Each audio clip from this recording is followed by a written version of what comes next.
그날 이후로 제게 수영장 소독약 냄새는 전혀 다른 의미가 되었습니다. 밋밋하던 제 일상에 파문을 일으킨 그 남자의 이야기. 지금부터 시작해 볼게요. 이야기를 시작하기 전에 구독과 좋아요 부탁드립니다. 폐경기가 찾아오고 인생의 낙이라고는 뱃살 빼는 것밖에 없다고 생각하던 어느 날, 저는 동네 주민센터 수영광자에 등록했습니다. 대부분이 저와 비슷한 나이대 아주머니들이었고, 물속에서 서로의 출렁이는 살들을 보며 동질감을 느끼는 그런 평범한 곳이었죠. 소독약 냄새와 후텁지근한 공기, 강사의 호루라기 소리가 전부인 그 공강에 그 남자가 처음 나타났을 때 저는 사실 별다른 감흥이 없었습니다. 그냥 웬 젊은 사람이 잘못 찾아왔나 보다 하고 말았죠. 하지만 물속에서 그의 모습을 보고 나서는 생각이 달라졌습니다. 다른 아저씨들의 푸근한 몸매와는 달리 그는 마치 잘 빚어진 조각상 같았어요. 물살을 가르는 단단한 어깨와 등, 힘있게 물을 차는 긴 다리는 매끄러운 돌고래를 연상시켰죠. 일부러 쳐다보려 한 건 아니었지만 시선이 자꾸만 그에게로 향하는 건 어쩔 수 없었습니다. 물안경 너머로 보이는 그의 짙은 눈썹과 오똑한 콧날, 물에 젖어 이마에 달라붙은 검은 머리카락까지 하나하나가 제 메마른 감각을 깨우는 것 같았어요. 특히 그가 자명을 마치고 수면 위로 솟구쳐 오를 때 그의 몸을 타고 흘러내리는 물방울들은 마치 보석처럼 반짝였습니다. 저는 저보다 20살은 어려 보이는 그를 보며 잊고 있던 어떤 감정이, 아주 오래전 탕속 깊이 묻어두었던 욕망의 씨앗이 아주 조금씩, 그러나 분명하게 싹을 틔우고 있음을 느꼈습니다. 그는 수영 강좌가 끝나면 늘 저보다 먼저 샤워실로 향했고, 저는 일부러 시간을 끌며 그의 뒷모습이 사라질 때까지 물속에 남아있곤 했습니다. 그의 흔적이 남은 물결 속에서 혼자 배영을 하고 있으면 마치 그가 제 몸을 아래에서 부드럽게 받쳐주는 듯한 착각에 빠져들곤 했죠. 그와의 거리가 획기적으로 가까워진 것은 강사가 자유형 팔꺾기 자세를 교정해 주겠다며 파트너를 정해준 날이었습니다. 운명의 장난처럼 저는 그와 짝이 되었죠. 그는 제 뒤에 바싹 다가섰고 저는 등 뒤로 느껴지는 그의 존재감에 숨을 제대로 쉴 수가 없었습니다. 차가운 물속이었지만 등과 엉덩이 부근이 뜨겁게 달아오르는 것 같았어요. 팔에 힘을 너무 많이 주시는 것 같아요. 조금만 더 빼보세요. 그의 나직한 목소리가 물 위로 울렸고 이내 그의 단단하고 커다란 손이 제 허리를 감싸 안았습니다. 저는 순간적으로 몸이 굳어버렸고 제 몸을 감싼 그의 손에서 전해져 오는 뜨거운 온기에 정신이 아찔해졌습니다.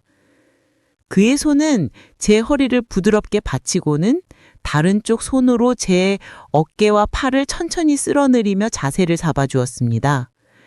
수영복 한 겹을 사이에 두고 느껴지는 그의 손길은 단순한 교정행위가 아니었어요. 그것은 마치 금지된 장난처럼 은밀하고 또 대담했습니다. 그의 손가락이 제 겨드랑이 아래쪽 연한 살을 스칠 때마다 온몸에 소름이 돋았고 저도 모르게 입술을 살짝 깨물었습니다. 그의 뜨거운 숨결이 물기에 젖은 제 목덜미와 귓가를 간지리자 저는 거의 반사적으로 허리를 비틀었습니다. 그러자 그의 몸이 제 등 뒤에 더욱 밀착되었고 수면 아래에서 그의 단단한 무언가가 제 엉덩이 사이 골짜기를 부드럽게 압박하는 것이 느껴졌습니다. 짧은 순간이었지만 그 감촉은 너무나도 선명해서 그날 밤 저는 잠을 이룰 수가 없었습니다. 그저 그의 손길과 등 뒤에서 느껴졌던 묵직한 압박감만을 몇 번이고 되새기며 뜨거운 밤을 보내야 했죠. 그날 이후 우리는 수영장에서 마주칠 때마다 미묘한 눈인사를 나누는 사이가 되었습니다. 그는 더 이상 저를 그저 나이 많은 수강생으로만 대하지 않았고 저 역시 그를 마냥 어린 남자로만 볼 수 없었죠. 우리는 마치 서로의 비밀을 공유한 공범자들처럼 눈빛만으로도 수많은 이야기를 주고받았습니다. 그러던 어느 날 수영을 마치고 샤워실에서 나오는데 그가 저를 기다리고 있었습니다. 젖은 머리를 하얀 수건으로 툭툭 털며 서 있는 모습은 그 자체로 한 폭의 그림 같았죠. 오늘 유난히 힘들어 보이시던데 따뜻한 차라도 한잔 하실래요? 제가 살게요. 그의 제안은 너무나도 갑작스러웠지만 저는 기다렸다는 듯이 고개를 끄덕였습니다. 우리는 주민센터 근처의 작은 카페로 향했고 그의 차에 올라타는 순간 저는 돌이킬 수 없는 강을 건넜다는 것을 직감했습니다. 좁은 차 안은 그의 채취와 젖은 머리에서 풍기는 샴푸 냄새로 가득했고 저는 그 향기에 취해버릴 것만 같았어요. 우리는 카페 대신 그의 집으로 향했습니다. 누가 먼저랄 것도 없이 자연스러운 일이었죠. 그의 집은 혼자 사는 남자답게 깔끔했고 은은한 조명은 분위기를 더욱 야릇하게 만들었습니다. 그는 제게 와인을 한 잔 따라주었고 우리는 소파에 나란히 앉아서 와인을 마셨습니다.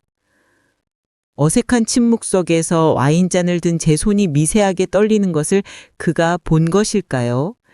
그는 제 손 위로 자신의 손을 가만히 포겠습니다.